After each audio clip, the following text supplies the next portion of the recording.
안녕하십니까? 어, 지금부터 탈원전과 핵융합 연구에 관해서 이야기 드리겠습니다. 이 자료는 이제 저희 연구소의 연구원 몇 분께서 요청을 하셨는데요. 만들다 보니까 이 내용이 이제 저희 연구소 분들뿐만 아니라 많은 분들에게 어, 알려드리고 싶고 그 유익한 내용이 될 수 있다고 판단되어서 이렇게 동영상으로 만들게 일단 제 소개를 해야 되는데요. 연구소 분들은 뭐 잘 아시기 때문에 여기 제가 이제 저는 그 핵융합을 연구하는 학자입니다. 이제 최근에 이렇게 이제 제가 한 연구가 그 신문과 미디어에 소개된 게 있어서 이제 여기 이렇게 소개를 했습니다. 그래서 이 내용을 보시면 제가 어떤 핵융합 연구를 하는지 이제 아실 수도 있고, 뭐 오늘은 이렇게 탈원전이니 이제 핵융합이니 이제 딱딱한 주제로 이야기를 하지만 다음에는 이렇게 아름다운 자연현상도 어, 이야기할 수 있는 기회가 있었으면 좋겠습니다. 자, 오늘 이야기할 목차입니다. 아마 가장 중요한 이야기는 이 1번이에요. 이 후쿠시마 원전 사고에서 방사능 피폭에 의한 인명 피해가 과연 얼마인가? 이 주제에 대한 그 결론이 상당히 놀랍고 또 새로운 내용이기 때문에 이 내용에 대한 이야기를 주로 이제 하려고 하는 것이고요. 어, 이제 그러한 새로운 사실을 가지고 우리가 탈원전 정책을 다시 봐야 된다는 것. 그다음에 이제 핵융합을 왜 연구하는가에 관한 이제 몇 가지 이야기를 하고 결론을 내리겠습니다. 어, 이 중요한 이 결론은 이 명제로 설명할 수 있는데요. 후쿠시마 원전 사고로 인해 오히려 원자력이 매우 안전한 에너지원이라는 것이 입증되었다입니다. 뭐 일단 일반적인 이야기부터 시작해서 방사선 피폭에 의한 인명 피해는 급성과 만성으로 나누어집니다. 그래서 이제 급성인 경우는 상당히 많은 양의 방사선을 이제 쪼였을 때 우리 인체가 거의 물리적으로 파괴가 되면서 3개월 내에 사망에 이르는 이제 현상인데요. 어, 그보다 적은 양의 방사선을 쪼이게 되면 그 이제 만성 증후군이 생기는데 이것은 각종 암이 발생해서 이제 인명에 피해를 주게 됩니다. 또 체르노빌의 경우는 그 급성 증후군에 의해서 28명이 사망했고요. 이제 만성 즉 이제 암에 의해서 사망한 경우가 적게는 50명, 많게는 200명 그 이상도 이제 보는 경우가 있습니다. 자, 그렇다면 후쿠시마 원전 사고에서의 인명 피해는 어느 정도일까? 이 문제에 대한 이제 해답을 찾는 것인데요. 일단 그 원자력 발전소 사고 시 일반적으로 발생하는 여러 가지 방사선 핵종이 있습니다. 근데 여러 가지가 발생하지만 이 반감기가 굉장히 긴 방사선 핵종은 그 긴 기간 동안에 방사선이 나오기 때문에 그 방사선의 양은 자체는 굉장히 작아요. 그래서 인체에 해를 미치는 경우가 굉장히 없기 때문에 그 양이 많아야 되고 반감기는 짧아야 됩니다. 인체에 해를 미치려면. 그래서 이 두 가지로 줄여줍니다. 그래서 요드, 아이오딘이라고 하는 요드 131과 세슘 137, 이 두 가지가 이제 가장 인체에 해를 미치는데요. 일단 세슘 137부터 보면, 어, 제가 그 여기서 많이 인용하는 그 참고문헌은 그 2008년도에 발간된 유엔의 과학위원회 보고서인데요.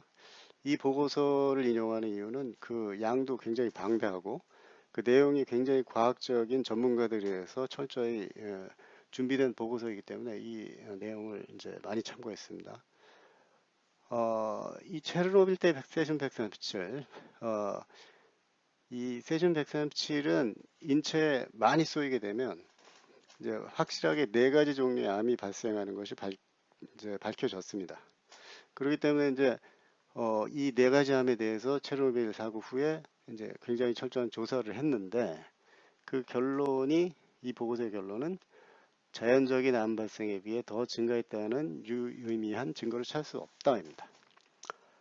자, 이런 결론을 놓고 이제 반핵을 하시는 분들은 그걸 어떻게 믿을 수 있냐? 뭐 과거에 담배 회사도 담배가 인체에 무해하다고 주장하지 않았었냐 이렇게 생각할 수 있습니다. 근데 그 담배 회사들이 그런 주장을 한 거는 이제 1970년대에 그런 주장을 했는데 1990년대, 2000년대 오면서 이 현대의학의 그 데이터들이 이제 명백한 증거를 보여주기 시작하죠. 그러니까 이제 2000년대 와서 아직도 뭐 담배가 인체에 무해하다는 주장을 하면 이제 완전히 넌센스가 됩니다. 자, 근데 이 조사는 2000년대에 그러한 현대적인 의학적인 그 방법을 다 동원해서 철저하게 조사를 했는데도 이런 결론이 나왔어요. 그래서 이제 후쿠시마는 이제 나중에 말씀드리겠지만 이 누출된 방사능의 양이 체르노빌보다 10분의 1 정도 수준이에요.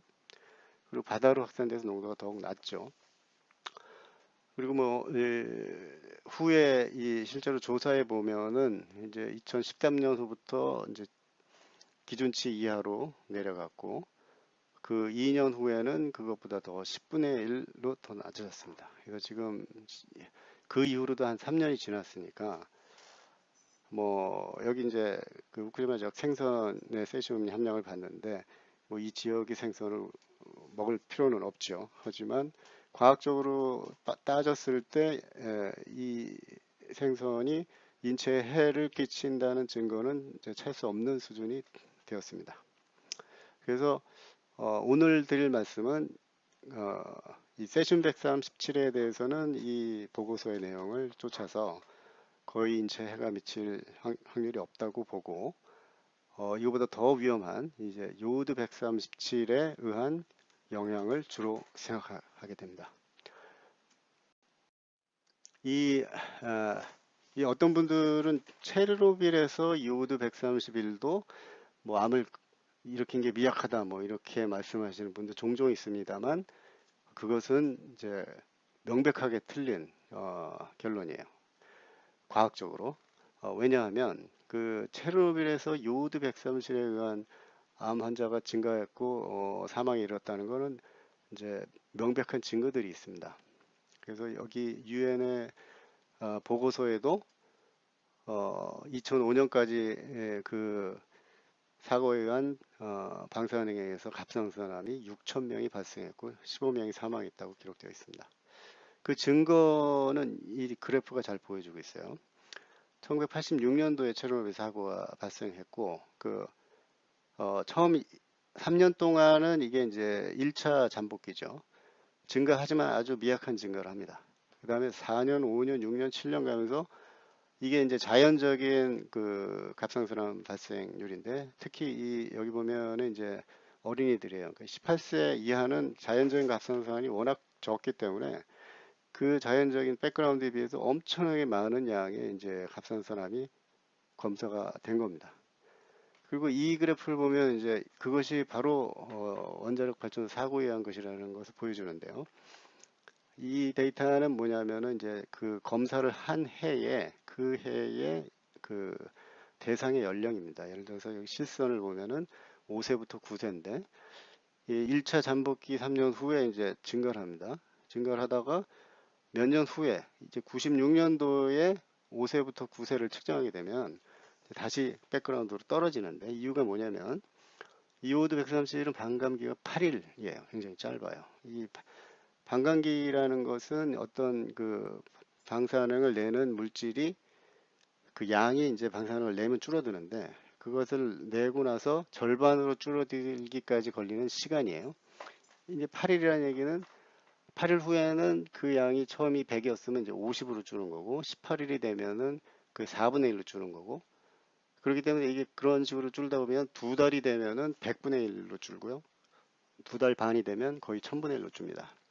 그렇다는 얘기는 이 사고가 딱 났을 때 이오드 130에 노출돼서 방사능을 피폭하는 경우는 사고 후 두 달 안에 이제 발생하게 되는 거예요. 그러니까 두 달 이후에 태어난 사람들은 이 요오드 130의 그 사고로 누출된 요오드 130의 영향을 받지 않습니다. 그러니까 이제 96년도에 그 해에 5살, 6살인 사람들 중엔 전부 이제 두 달 이후에 태어난 사람들이니까 다시 백그라운드로 가는 거예요. 그러니까 이 10살부터 14살을 보면 마찬가지로 증가하다가 이 뒤로 가면은 그 이후에 태어난 사람들만 조사했기 때문에 이제 다시 백그라운드. 그러니까 요 부분은 분명히 이제 사고에 의해서 발생한 이오드 130에 의해서 암이 발생한 것이죠. 자, 그러면은 이제 그, 이게 이제 일반적으로, 방사능의 노출 후 갑상선암의 발생 평균 잠복 기간은 30년이랍니다. 그리고 이 보고서가 2008년에 나오고 나서 2017년에도 나왔는데, 그때까지 누적된 갑상선암은 총 2만 명이라고 이제 기록이 됐어요. 자, 그러면 이제 그 처음에 20년 동안 6천 명이 발생했습니다. 그리고 이제 30년이 잠복기니까 이때까지 총 발생한 거를 이제 2만 명이라 그러면 그 후에도 30년 동안 이제 잠복기 미래까지 다 생각해서 이제 추정하려고 그래요, 제가. 그래서 이제 대략적으로 그 후기 30년도 마찬가지로 2만 명이 발생한다면 총 4만 명이 되고 이제 6천 명이 발생할 때 15명이 사망한다는 이제 비례가 있으니까 이 비례를 곱하면 약 100명이 총 사망이 된다. 그러면 이제 이게 과대평가됐으면은 뭐 한 50명일 거고 과소평가됐으면 한 200명. 그래서 50명에서 200명을 이제 추정할 수 있는 것이죠.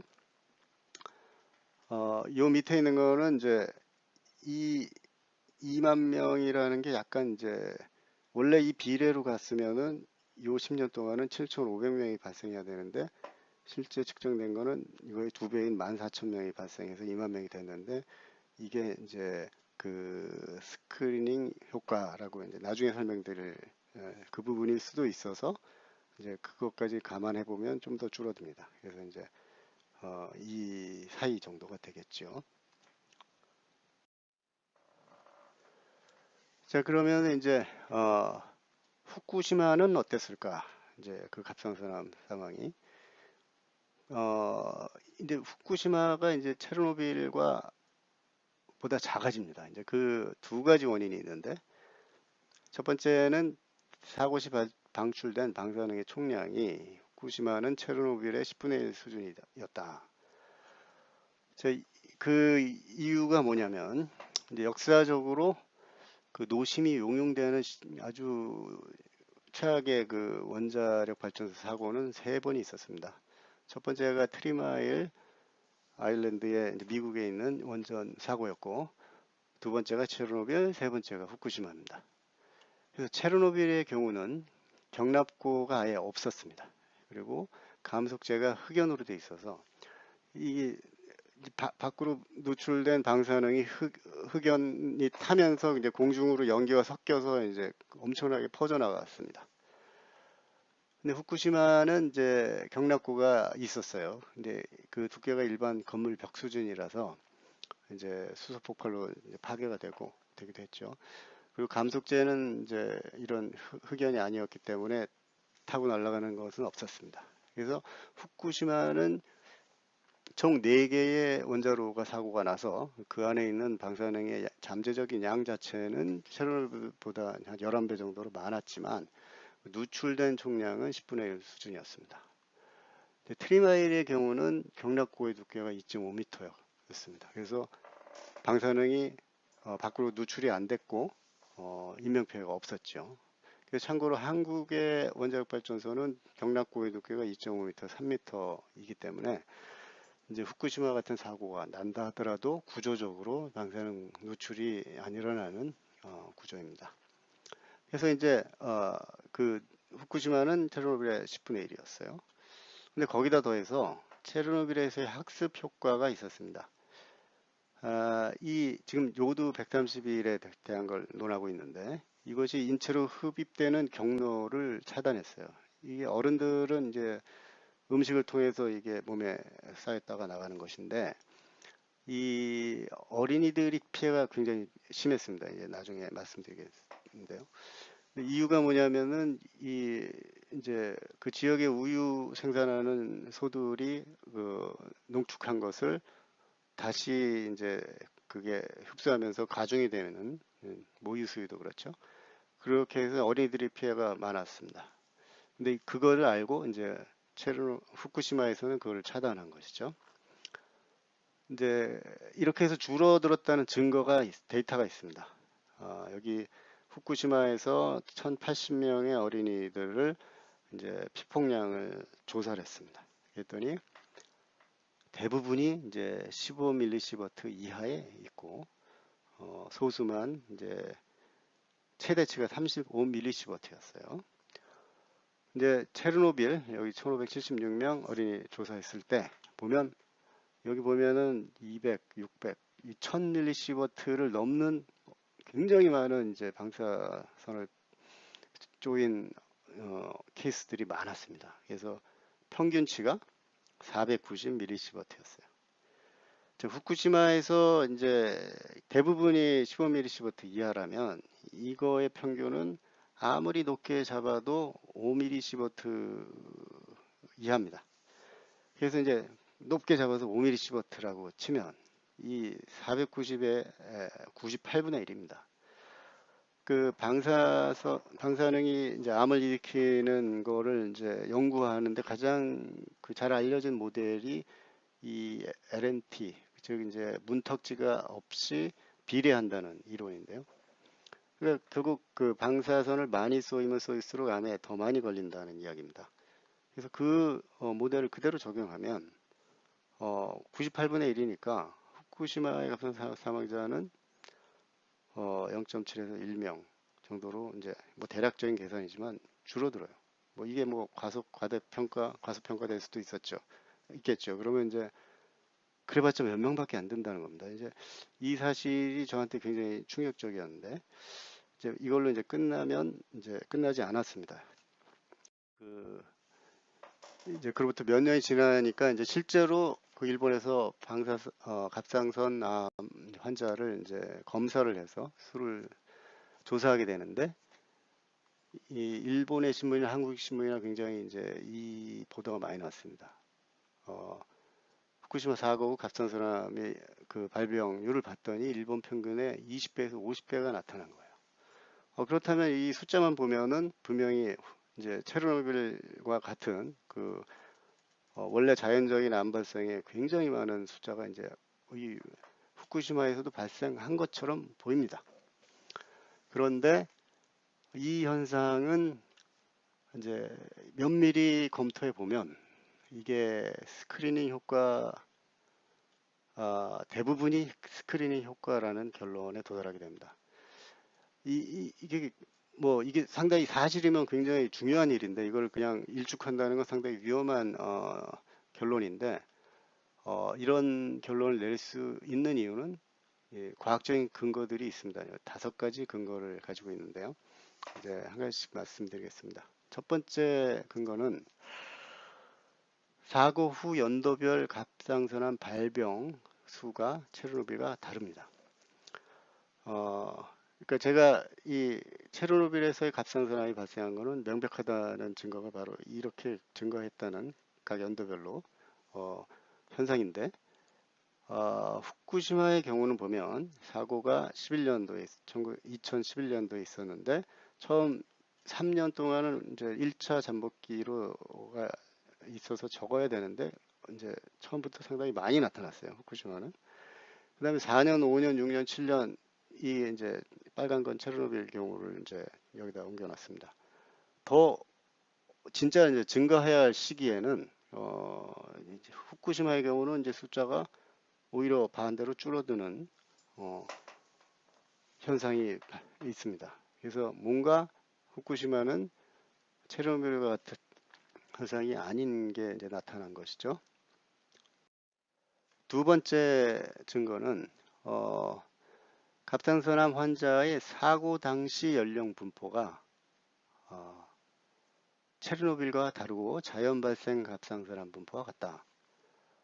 어, 좀 전에 이제 저희 그 체르노빌에서 그 어린이들이 특히 이제 위험한 것이 그렇게 이제 어, 이중으로 증폭이 됐습니다. 그래서 이 체르노빌 때의 갑상선암 환자들의 그 사고 당시의 나이를 보면 한 살, 두 살, 세 살, 네 살. 이 어린애들이 상당히 많았어요.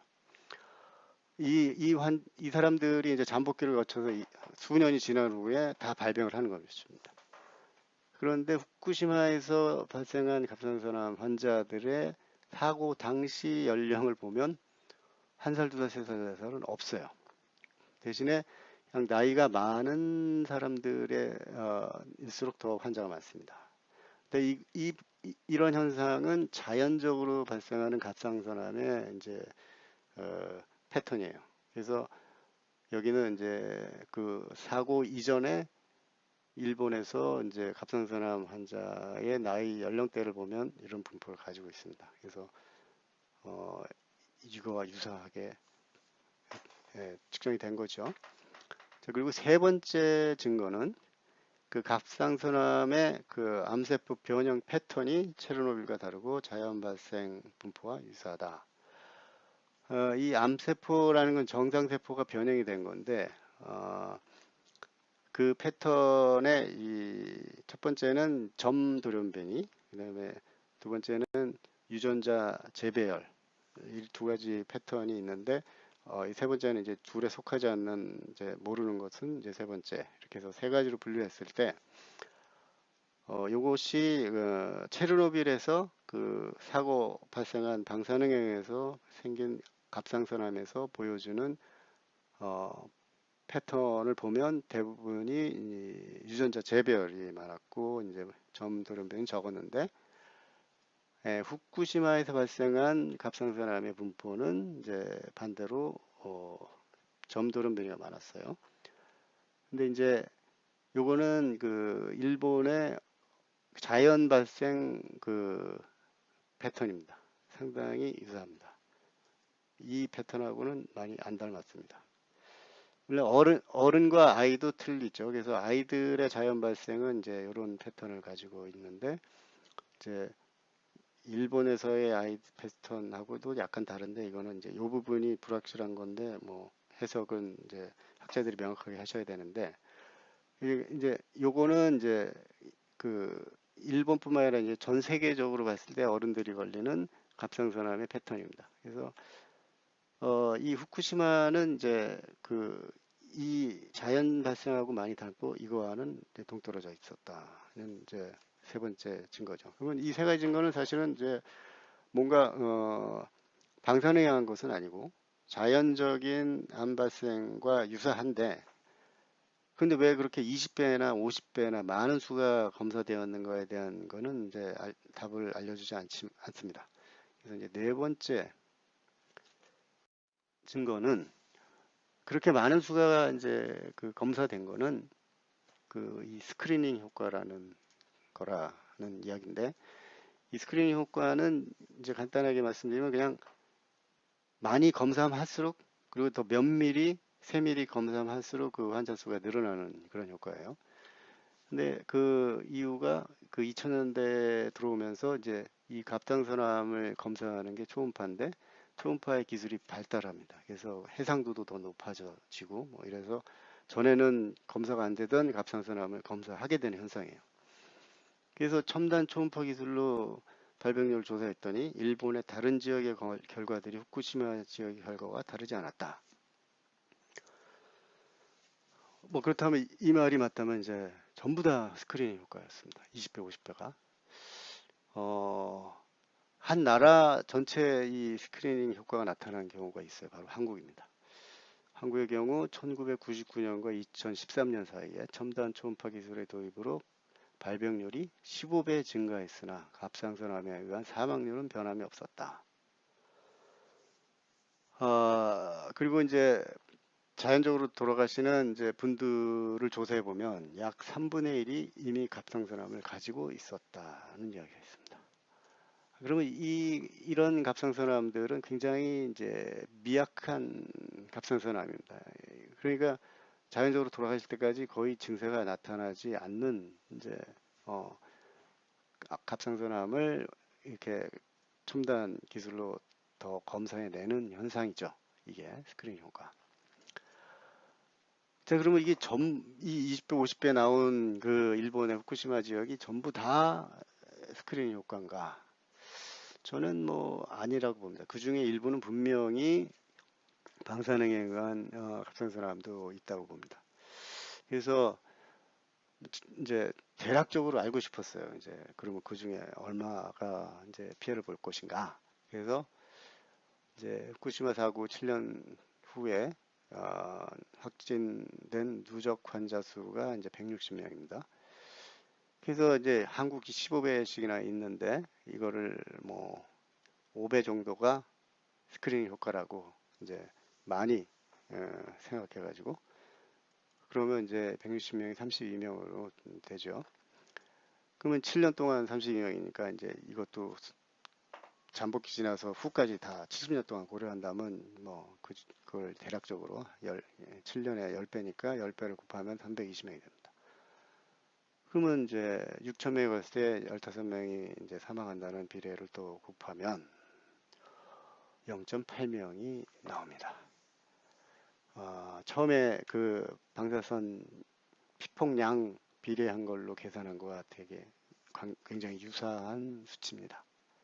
뭐 이게 과소평가될 수도 있겠죠. 그러면 2배, 3배 해봤자 이제 두세 명밖에 안 되는 숫자가 나옵니다. 그러면 보십시오. 2011년에 일본 지진과 쓰나미는 이 리터 규모가 9.1이었습니다. 리터 규모 9.0이면 모든 게 파괴되는 이제 강도입니다. 그래서 이 지진과 해일로만 사망자가 2만 명에 달하는 그 사고였고, 그러한 사고의 한복판에 원자력 발전소가 있었습니다. 그래서 이제 방사능이 노출되는 정말 최악의 이제 원자력 발전소 사고였는데, 거기서 실제로 그 노출된 방사능에 의해서 사망하는 사람의 숫자가 뭐 한 명 이하일 가능성이 높고 많아봤자 두세 명밖에 안 된다면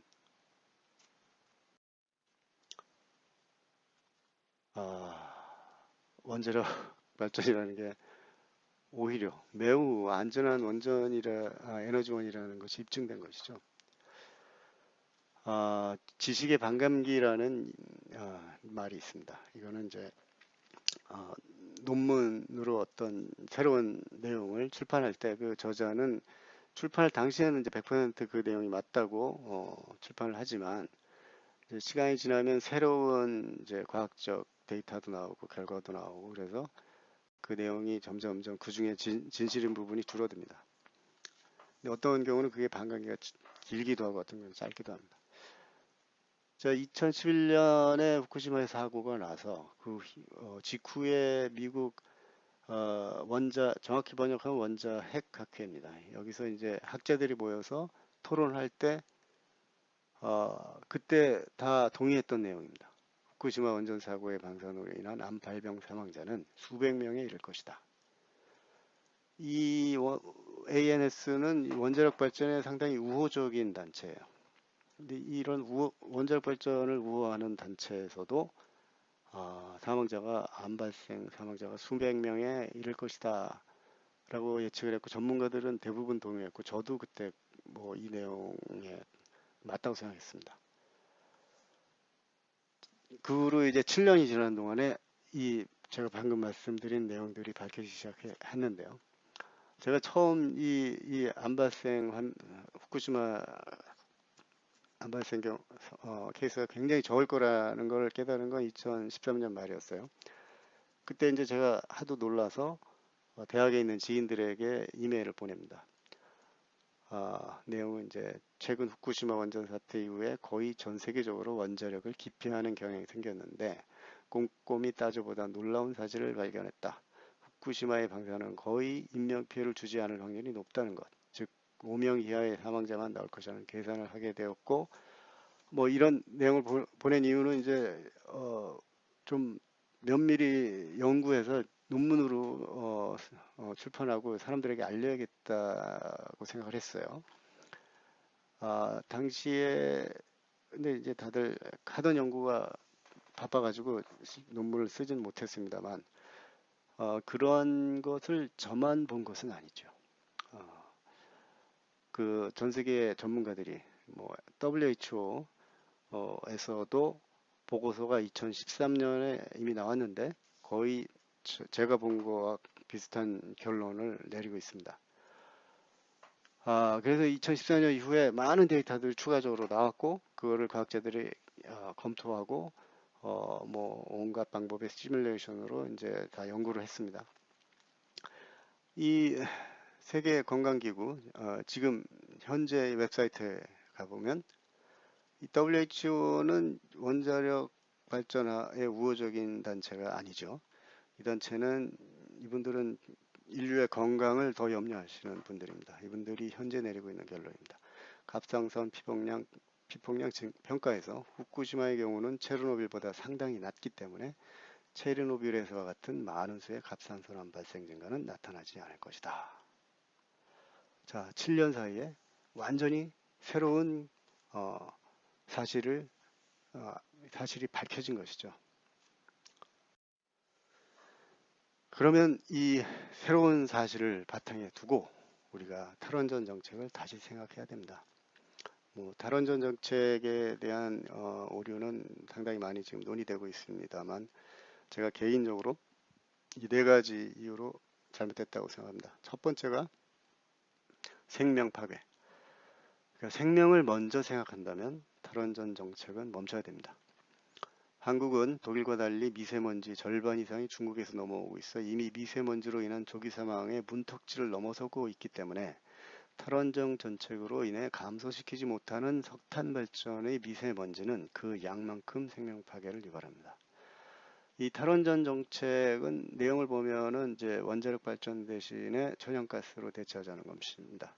그렇기 때문에 석탄 발전 지금 현재도 많이 하고 있는데요. 그거 줄이질 못합니다. 독일 지금 40% 갈탄으로 발전하고 있어요. 근데 독일은 옆에 중국이 없잖아요.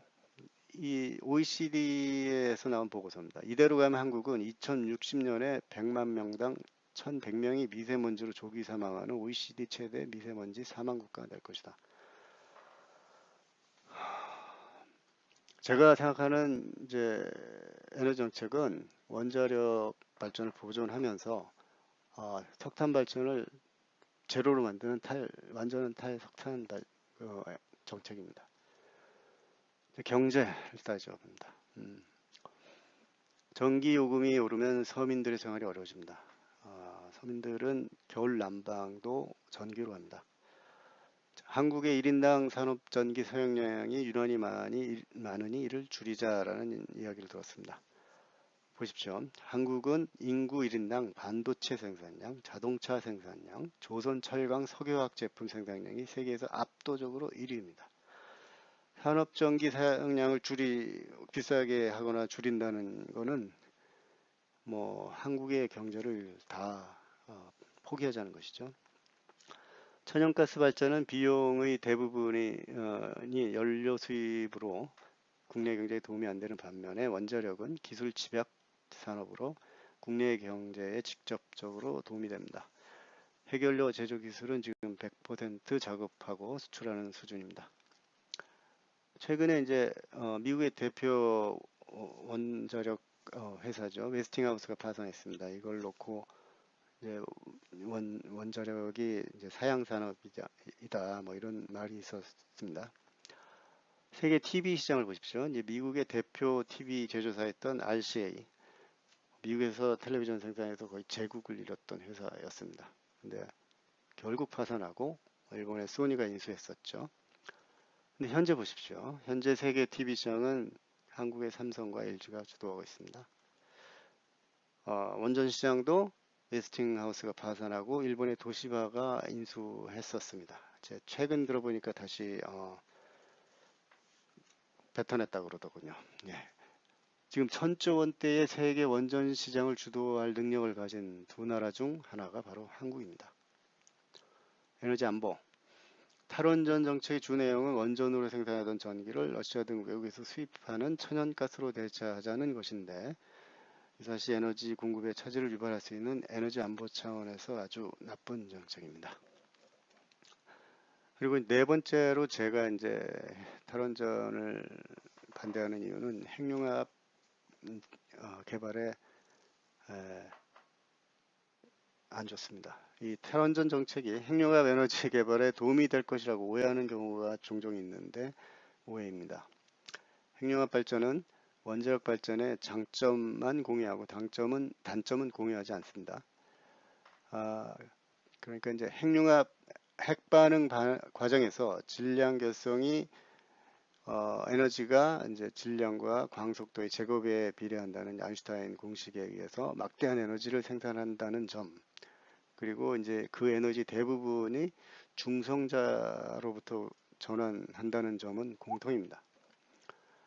하지만 다루기 힘든 많은 양의 방사성 폐기물이 생성되지 않고 폭발이나 핵무기로의 전염 가능성이 없고 우라늄과 같은 한정된 자원에 의존하지 않고 풍부한 원료를 사용한다는 점에서는 원자력의 세 가지 단점은 없습니다. 원자력에 비해서 이 핵융합은 진정한 대체 에너지원이지만 기본적으로 원자력 기술이 있어야 성공할 수 있습니다. 독일에 비해 핵융합 기술이 뒤처진 프랑스의 국제 공동 핵융합로인 이터가 건설되는 이유는 프랑스가 원자력 강국이기 때문이죠. 탈원전을 하면서 핵융합을 성공시키자는 것은 고등학교 수학 올림피아드에서 세계 1등을 하자고 하면서 중학교에서 수학 과목을 없애는 것 같이 어리석은 발상입니다. 핵융합은 뛰어난 인재가 핵융합의 난제를 풀어야 성공하는데 탈원전 정책 후에 카이스트 원자력 전공 희망자가 0명으로 추락했습니다. 그래서 누가 저에게 핵융합 연구하는데 방해되는 게 무엇이냐고 물어보면 저는 탈원전 정책이라고 이야기합니다. 자, 핵융합을 왜 연구해야 되는지에 대한 이야기 중에 많은 사람들에게 잘 알려지지 않은 내용이 있어서 이제 소개합니다. 18세기, 19세기 인류는 산업혁명을 하고 석탄을 사용했던 석탄 시대였다고 봅니다. 19세기 말에서 20세기로 오면서 석탄보다 훨씬 유용한 이제 석유를 사용하게 됩니다. 이 도표의 이제 요 파란 선은 석유의 가격입니다. 최근까지. 파란 선은 이제 그 당시 가격 그대로고 이 노란 선은 현재의 물가로 환산한 가격입니다. 초창기에는 좀 비쌌지만 상당히 오랜 기간 동안 이 기간은 이제 인류가 석유를 엄청나게 증산하고 많이 사용해서 20세기의 그 풍요로움이 이제 발생하는 시기입니다. 계속 석유 생산량은 증가했는데도 가격은 굉장히 낮은 가격으로 안정적이었다는 것은 공급도 그만큼 이제 계속 증가했다는 것입니다. 그걸 주도했던 나라가 미국이었죠. 근데 이제 그 미국 1950년대 말에 이제 그 석유회사 쉘사의 석유학자인 허버트가 이제 발견한 중요한 걸 발견하게 되는데요. 이분이 뭘 봤냐면은 이제 매장량의 추이와 생산량의 추이를 보는데, 그러니까 석유의 매장량은 사실 1930년대에 주로 많이 증가했습니다. 그때 비행기를 타고 전 세계를 다니면서 지형을 보고 어디에 석유가 얼마큼 있는지를 이제 측정을 했고, 그 이후로도 이제 세계 구석구석을 더 측정했기 때문에 매장량도 시간이 지남에 따라 증가하고 있었어요. 근데 이제 이분이 발견한 게 뭐냐면 그 매장량이 시간에 따라 변하는 추이와 석유의 생산량이 시간에 따라 변하는 추이가 같이 움직이는데 시간 차이는 한 11년 정도 있었어요. 그러니까 뭐 매장량이 발견되면은 가서 이제 파내는 데까지 걸리는 이제 시간차 같은 게 있었나 봅니다. 그런데 이제 이때 뭐를 발견했냐면 50년대 말에 그 매장량이 그때까지 계속 증가했었는데 미국 내에서요. 이제 감소하는 걸 봤어요. 그럼 이분의 가정은 이제 생산량도 매장량의 변화를 따라간다면 생산량이 11년 후에 감소하게 될 거라고 예상을 한 거예요. 근데 수요는 계속 증가하는데 생산량이 감소하면 가격이 폭등하겠죠. 그래서 11년 후에 이제 오일이 생산량이 피크를 친다는 것을 예측을 했는데 그게 정확하게 맞았습니다. 1970년에 미국 내의 석유 생산량은 줄어들었고 가격이 폭등하는 이제 석유 파동이 발생합니다. 미국의 석유 생산자들은 중동으로 갑니다. 그래서 석유 생산을 종용하는데 이제 이란이 거부를 해가지고 뭐 2차 석유 파동이 나기도 했지만 결과적으로는 중동이 엄청난 양의 석유를 계속 생산해서 다시 이제 낮은 수치로 떨어져서 한 15년 동안 갔습니다. 이 당시에 그러면 이제 이 프린스턴 대학의 석유학자 디페이스 교수를 비롯해서 그 스웨덴 읍살라 대학의 학자들, 유럽의 학자들, 미국의 학자들, 이 석유학자들이 전 세계에도 이런 피크 오일이 올 것이다라고 계산을 하고 예측을 했어요. 그래서 이 대부분의 이 피크 오일 학자들이 예상했던 세계 오일 피크의 오일은 2000년대 초였습니다. 디페이스 교수는 2005년 부근이라고 예측을 했어요. 저는 그게 맞았다고 봅니다. 그 후에 왔죠, 진짜로. 이 서브프라임 모기지 경제 위기가 왔습니다. 이거를 서브프라임 모기지 경제 위기라고 하는 것은 이제 뇌졸중 환자를 놓고 이제 뇌에 문제가 있다고 하는 거랑 비슷하다고 봐요. 저는 이 2008년의 세계 경제 위기 때 이 마치 고혈압 환자였던 세계 경제가 그 고혈압 약을 먹고 버티고 있었다고 비유를 할 수 있다고 봅니다. 그 고혈압 약이 바로 석유였어요. 그래서 석유가 생산량이 줄어드는 순간에 바로 뇌졸중이 왔습니다. 자, 그러면 그 이후에 100달러, 배럴당 100달러를 해당하는 석유 가격은 한동안 지속됐습니다. 그러다가 2015년쯤 되니까 다시 떨어집니다. 뭐가 등장했냐면 셰일가스, 셰일 오일이 등장했습니다.